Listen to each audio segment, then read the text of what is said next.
கல்வி மறுசீரமைப்பு தொடர்பாக பிரதமர் ஹரணி அமரசூரிய முன்வைத்து வருகின்ற வேலை திட்டங்களை சில தரப்பினர் கடுமையாக விமர்சிப்பதற்கு காரணம் அவர் ஒரு பெண்ணாக இருப்பது என்றும் விவசாய, கால்நடை, காணி மற்றும் நீர்ப்பாசன அமைச்சர் கேடி லால்கான் தெரிவித்துள்ளார்.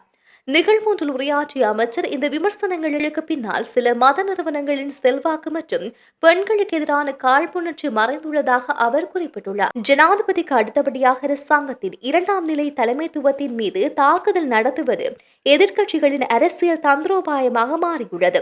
குறிப்பாக பிரதமரை குறிவைத்து நடத்தப்படுகின்ற இந்த தாக்குதல்களுக்கு பின்னால் அரசியல் நோக்கங்களில் உள்ளனவே தவிர கொள்கை ரீதியான விடயங்கள் அல்ல என்று அவர் குறிப்பிட்டுள்ளார். எதிர்க்கட்சியில் இருப்பது எளிது என்றும் அரசாங்கத்தை நடத்துவது கடினம் என்றும் நிலவுகின்ற கருத்தை நிராகரித்த அமைச்சர் தங்களை பொறுத்தவரை எதிர்க்கட்சி அரசியலே மிகவும் கடினமானது என குறிப்பிட்டுள்ளார்.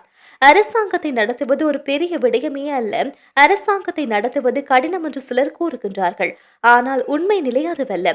எங்களை பொறுத்தவரை அரசாங்கத்தை நடத்துவது ஒரு பெரிய விடயமே அல்ல, அதைவிட எதிர்க்கட்சி அரசியலில் ஈடுபடுவதே கடினமாக இருக்கிறது என்று அவர் குறிப்பிட்டுள்ளார்.